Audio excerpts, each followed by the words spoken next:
अस्सलाम वालेकुम, मैं हूँ रिजवान अशरफ। 8 फरवरी 2024 के इंतखाबात तो हो गए और उसके बाद ये उम्मीद की जा रही थी कि पाकिस्तान के अंदर स्टेबिलिटी आ जाएगी, पाकिस्तान के अंदर इस्तेहकाम आ जाएगा। उल्टा स्टेबिलिटी और इस्तेहकाम आने की बजाय हालात जो है मज़ीद ख़राब हो गए हैं, बिगड़ गए हैं और मुल्क की सूरत हाल इस वक्त बड़ी खौफनाक और ख़तरनाक होती जा रही है दिन ब दिन। इस वजह से अगले जो 48 घंटे इंतहाई अहम तरीन हो गए हैं, बहुत अहम हो गए हैं और अगले 48 घंटे के अंदर बहुत अहम तरीन फैसले होने हैं। उन फैसलों से मुतालिक कुछ मेरे पास इंफॉर्मेशन है, एक दो खबरें हैं वो मैं आपके साथ शेयर करता हूँ कि इस्टेब्लिशमेंट इस वक्त क्या सोच रही है, पीटी इस्लामाबाद के अंदर इस वक्त क्या चल रहा है, पीटीआई इस वक्त क्या सोच रही है और नून लीग और पीपल्स पार्टी के अंदर क्या सोच पाई जाती है। देखिए, पाकिस्तान के अंदर इस वक्त जो स्टेक होल्डर्स हैं वो 3-4 अहम तरीन स्टेक होल्डर्स हैं। एक तो है पॉलिटिकल पार्टीज जो पाकिस्तान की हैं, जिसके अंदर एक पीटीआई है, नून लीग है, पीपल्स पार्टी है, जमीयत उलमा इस्लाम है और इस तरह की जितनी पॉलिटिकल पार्टीज हैं। तो तमाम की तमाम जमातें एक तरफ, इनको एक स्टेक होल्डर कहा जा सकता है। तो एक स्टेक होल्डर ये है। दूसरा जो पाकिस्तान का स्टेक होल्डर है वो है पाकिस्तान की अदलिया, जिसको आजकल लीड करते हैं, जिसके सरबराह है chief justice of Pakistan justice Qazi Faez Isa. तीसरा जो स्टेक होल्डर है वो है पाकिस्तान की इस्टेब्लिशमेंट यानी कि पाकिस्तान की फौज, और उनके जो सरबराह हैं वो है पाकिस्तान के सिपहसालार army chief general Asim Munir. तो जनरल आसिम मुनीर तीसरे अहम तरीन स्टेक होल्डर है। अब इन तीन स्टेक होल्डर्स के दरमियान ही असल ये जो सारी रस्साकशी है, ये जो घमसान का रन पड़ा हुआ है, ये जो पूरी गेम चल रही है, या पूरा जो इनके दरमियान एक खिंचातानी हो रही है कि कौन कितना पावरफुल है, कौन कितना अपनी ताकत दिखाता है, कौन कितना ताकतवर है, ये तीनों के दरमियान, इदारों के दरमियान एक खिंचातानी चल रही है। अब पॉलिटिकल पार्टीज क्या सोच रही हैं, अदलिया क्या सोच रही है, इस्टेब्लिशमेंट क्या सोच रही है। अब अगले 48 घंटे इसलिए अहम हो गए हैं कि अगले 48 घंटों के अंदर बहुत अहम तरीन फैसले अनाउंस होने वाले हैं। पॉलिटिकल पार्टीज का पहले मैं आपको बता दूं, फिर अदलिया, और फिर उसके बाद एंड पर मैं आपको इस्टेब्लिशमेंट का बताता हूं कि वहां पर क्या सोच पाई जाती है। जहां तक पॉलिटिकल पार्टीज, सियासी जमातों का ताल्लुक है, तो वो इस वक्त जंग जो नून लीग और पीपल्स पार्टी की जानिब से लड़ी जा रही है वो है सिर्फ और सिर्फ इस बात के ऊपर कि हमें इक़्तिदार किसी तरह से मिल जाए, हमें पावर मिल जाए, हमें किसी तरह से हुकूमत मिल जाए। इनको और कोई सरोकार नहीं होता नून लीग और पीपल्स पार्टी को। अब देखें कि उनकी मुलाकातें, उनकी मेल मिलाप, अभी उनका रिजल्ट भी नहीं अनाउंस हुआ, अभी तो पहला दिन था। हाँ चले, अगर रिजल्ट उस वक्त अनाउंस हो जाता, इलेक्शन क्वेश्चन कर देता तो बड़ी अच्छी बात थी। रिजल्ट डिले कर दिया गया, तो डिले करने की वजह से अभी तो रिजल्ट आया नहीं, और विक्ट्री स्पीच नवाज शरीफ ने कर दी। विक्ट्री स्पीच तो तब होती है जब आपको पता हो कि आप मेजॉरिटी जीत चुके हैं, आपके पास 150 सीटें आ गई हैं और सिंपल मेजॉरिटी आपने निकाल ली है, और फिर आप विक्ट्री स्पीच करते हुए अच्छे भी लगते हैं।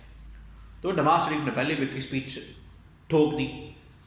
इससे वाज़ेह होता है कि नून लीग सिर्फ और सिर्फ अपना एक मुकम्मका करके बैठी हुई थी कि हमें सीटें मिल जाएंगी, सीटें मिले या ना मिले, हमें हुकूमत मिल जानी है। तो नवाज शरीफ ने शहबाज शरीफ को मैदान में उतार दिया, खुद बाद में वो पीछे हट गए। शहबाज शरीफ वज़ीर आज़म के कैंडिडेट बन गए और मरियम नवाज को वज़ीर आला की कैंडिडेट उन्होंने बना दिया, वज़ीर आला पंजाब की। अब इन्होंने फिर पीपल्स पार्टी के साथ मुज़ाकरात शुरू कर दिए हैं। पीपल्स पार्टी के साथ अब डेडलॉक, शदीद तरीन इनके अंदर इख्तलाफात पाए जाते हैं। मसला वही है, इक़्तिदार का, लालच का, पावर का। नून ये चाहती है कि जो ये अब हम अगले 6 महीने के अंदर हमने जो गंद खोलना है, जो मुल्क के अंदर करना है, तबाही और बर्बादी फेरनी है, जो पिछले 2 साल फेरी है। 2 साल फेरने के बाद हालत ये बनी कि पीपल्स पार्टी कहती थी कि इसकी जिम्मेदार नून लीग है, नून लीग वाले कहते थे कि पीपल्स पार्टी भी इसके अंदर शामिल है। 2 साल यही जो इन्होंने किया, उसके बाद नतीजा ये निकला। इलेक्शन के अंदर आपने देखा एक दूसरे के, इनका जो है आपस में एट कुत्ते का वायर शुरू हो गया। फिर वो इलेक्शन ख़त्म हो गए तो आप कहते हैं नहीं नहीं वो तो हम ऐसे ही ज़रा शुगर लगाते हैं, वो आवाम को बेवकूफ़ बनाते हैं, इसका मतलब है। और नारे नूरे लगाते हैं, दावे करते हैं एक दूसरे के ऊपर, जो ये दुश्मन तराजी करते हैं, लान तान करते हैं, ये इसका मतलब है कि सिर्फ आवाम को धोखा देने के लिए होता है। और पीपल्स पार्टी वाले, नून लीग वाले कहते हैं कि नहीं नहीं वो ऐसी बस हम एक दूसरे के खिलाफ माहौल होता है, वो तो ये इनके लिए माहौल है, तो आवाम को बेवकूफ़ बनाते हैं। इनके दरमियान जो असल जंग और लड़ाई हो रही है, अभी भी डेडलॉक बरकरार है, डेडलॉक टूटा नहीं है। लड़ाई ये है, नून लीग चाहती है कि हमारे साथ ये मिले ताकि हम मिलकर गंद मारें और तबाही और बर्बादी फेरें पाकिस्तान के अंदर। महंगाई, बेरोज़गारी, आवाम का जीना हराम, खुदकुशियाँ, बिजली गैस महंगी, आटा चीनी महंगा, और कर कुर के तो हम निकल जाएँ अपनी जो केसेस मुकदमात और इस हवाले से जो लुटमारा हलवा मांडा है वो सब कुछ कर लें। पीपल्स पार्टी उसमें आना नहीं चाहती। पीपल्स पार्टी ये कहती है कि आईनी तमाम तर उहदे जो कि हुकूमत का जो पूरा फंक्शन है वो रोक सकते हैं, सिस्टम पूरा रोक सकते हैं, जाम कर सकते हैं, वो वाले उहदे वो पीपल्स पार्टी डिमांड करती है, जिसके अंदर स्पीकर है, जिसके अंदर चेयरमैन सेनेट है, जिसके अंदर सदर है, और इसके अलावा अहम तरीन इदारे, बड़े बड़े इदारे पाकिस्तान के अंदर बहुत इदारे मौजूद हैं जिनकी सरबराही चाहती है पीपल्स पार्टी कि हमें इदारे दे दिए जाएँ, उनकी सरबराही हमें दी जाए। जिस तरह से आप एक इदारा समझ लेंगे, पीसीबी है, पाकिस्तान क्रिकेट बोर्ड, अरबों रुपए का इदारा, एक इदारा है सिर्फ, लेकिन उसके अंदर अरबों रुपए है। इसी तरह के बेशुमार इदारे पाकिस्तान के अंदर वजारतों से हट के पीपल्स पार्टी चाहती है हमें वो इदारे दिए जाएँ। फिर पंजाब के अंदर भी हमें 3-4 मिनिस्ट्रियाँ दी जाएँ, वजारतें पंजाब में आना चाहते हैं। ये आप देखें उनकी चाल है, ये चाल है कि पंजाब में मिनिस्ट्रियाँ लेना चाहते हैं लेकिन वफाक के अंदर नहीं लेना चाहते। ये नून लीग को कबूल नहीं है, उनके दरमियान एक डेडलॉक है। दूसरी जानब इमरान खान ने अब पूरा हुकूमत बनाने का महाज खोल दिया है। इमरान खान ने कहा कि मैं हुकूमत बनाऊंगा, हर हाल में बनाऊंगा, जिसका फिर आपने देखा एक मुजाहरा नज़र आया कल। इमरान खान PTI ने मजलिस वहदतुल मुस्लिमीन और सऊदी इत्तेहाद काउंसिल से इत्तेहाद किया और अब तीनों मिल के हुकूमत बनाने जा रही हैं। तो ये है इनका स्टेट। जो पॉलिटिकल पार्टीज़ हैं वापस में एक दूसरे के खिलाफ इस तरह से दस्तक गिरवा हैं। PTI चाहती भी है कि हमारे एक तो धांधली जो की गई है वो सीटें भी हमें वापस की जाए। अब आ जाए अदलिया के जो चीफ जस्टिस इस वक्त है काजी पाइस ईसा, उनके ऊपर एक बहुत संगीन इल्ज़ाम लगा धांधली का, उन्होंने बराह रास्त धांधली की है। कमिश्नर रावलपिंडी ने कहा कि मेरे समेत चीफ जस्टिस को भी टांगा जाए, फांसी दी जाए। चीफ जस्टिस अचानक से मंजरेआम पर आते हैं, उसी टाइम पे, उसी दिन, उस प्रेस कॉन्फ्रेंस के बाद 2-3 घंटे बाद अचानक से आते हैं और एक मीडिया टॉक करते हैं 2-3 लोगों के साथ, वो भी वायरल हो जाती है। वो कहते हैं नहीं कि नहीं इसमें तो मेरा कोई लेना देना नहीं, कोई सबूत है तो वो सामने लाएं, तो वो चीज़ है। तो मामला ये है कि फिर एक जुडिशल इंक्वायरी, जुडिशल कमीशन बनना चाहिए ताकि इस पूरे मामले की तहकीकात करें, और दूध का दूध और पानी का पानी होना चाहिए। और उतनी देर तक चीफ जस्टिस ऑफ पाकिस्तान को इस बेंच और इस कमीशन से अपने आप को अलग कर देना चाहिए ताकि इसकी जो तहकीकात है वो साफ और शफाफ हो सके, और इसमें इलेक्शन कमीशन ऑफ पाकिस्तान भी शामिल है। अब आ जाए ये जो इस्टेब्लिशमेंट है पाकिस्तान के, देखिए पाकिस्तान के अंदर एक रियलिटी मौजूद है कि जो सबसे ताकतवर इदारा है वो है पाकिस्तान की फ़ौज, पाकिस्तान की इस्टेब्लिशमेंट। उनको लीड करें आजकल जनरल आसिम। अब पाकिस्तान की इस्टेब्लिशमेंट भी सोच रही है कि मुल्क के अंदर क्या हो रहा है।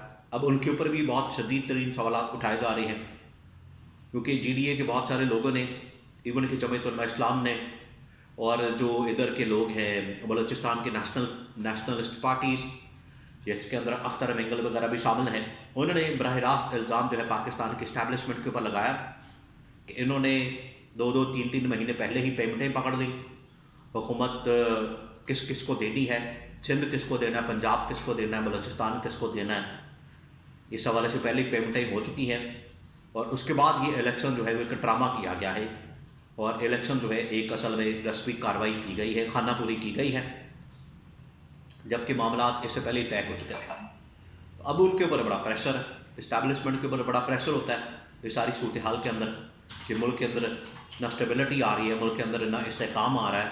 उसकी वजह से जो मुआशी इस्तेहकाम है वो रुका हुआ है, जो दुनिया की इन्वेस्टमेंट है वो रुकी हुई है। क्योंकि जनरल आसिम मुनीर ने जब दौरे किए यहाँ का, सऊदी अरब का भी, UAE का भी, और इन ममालिक का, तो चाइना वगैरह भी, इस हवाले से वो कहते हैं कि हम पाकिस्तान के अंदर इन्वेस्टमेंट करने को तैयार हैं, लेकिन पहले एक स्टेबल गवर्नमेंट लाएँ, स्टेबिलिटी लाएँ ताकि हम इन्वेस्टमेंट करें। ऐसे तो नहीं हम मुँह उठा के पाकिस्तान के अंदर इन्वेस्टमेंट करते हैं और यहाँ पर ना हुकूमत है, ना स्टेबिलिटी है, ना इस्तेहकाम है, ऐसे तो कोई भी नहीं करेगा। तो ये जनरल आसिम मुनीर को उन्होंने बड़ा वाज़ेह तौर पर कन्वे किया था अब इस्टेब्लिशमेंट भी सोच रही है कि क्या किया जाए। 2-3 ऑप्शन यहाँ पर डिस्कस होते हैं कि एमरजेंसी लगा दी जाए, वो इलेक्शन से पहले भी बात होती थी, मार्शल लॉ लगा दिया जाए, 1977 वाली सूरत हाल, लेकिन ये दोनों ऑप्शन नहीं लगती। फिर निगरान हुकूमत को कंटिन्यू किया जाए, इसको भी आप रूल आउट कर दें, क्योंकि ये पॉसिबल नहीं, इलेक्शन हो चुका है, ना इमरजेंसी की सिचुएशन बन सकती है, ना मार्शल लॉ की, पॉसिबल नहीं, क्योंकि इसके बाद जो बैकलैश आना है, ये जो 2 पार्टीज इस वक्त अलग हैं, बाकी पार्टीज अलग हैं, जिसमें नून और पीपल्स पार्टी, फिर ये सारे एक हो जाएंगे, उनको संभालना, कंट्रोल करना, मैनेज करना पूरे पाकिस्तान को बड़ा मुश्किल हो जाना है। इस वजह से अगले 48 घंटे के अंदर अब कहा गया पीपल्स पार्टी नून लीग वालों को कि आप मिलकर आपस में मिल जाएं, बैठ जाएं और चुप करके मुखा कोई कर लें, हुकूमत बना लें, नहीं तो फिर हमें कुछ और करना पड़ेगा। और ये है कि फिर उनको इमरान खान दिखाया जाता है, फिर इमरान खान की हुकूमत दिखाई जाती है, फिर वो डर जाते हैं, फिर उनको पता लगता है कि वो इमरान खान आ गया, वो तो हमारा मक्कू ठप देगा, फिर ये मुखा की तरफ आते हैं। तो ये अब सूरत हाल पैदा हो चुकी है।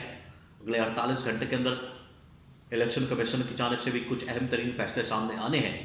तो पूरी जो सिचुएशन है इस वक्त पाकिस्तान के अंदर हो चुकी है, उसमें PTI इमरान खान के लिए भी रिलीफ आना शुरू हो गया है।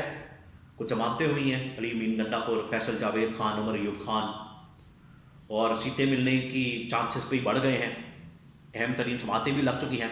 तो अगले 48 घंटों के अंदर अंदर मुल्क में बहुत अहम तरीन फैसले होने हैं।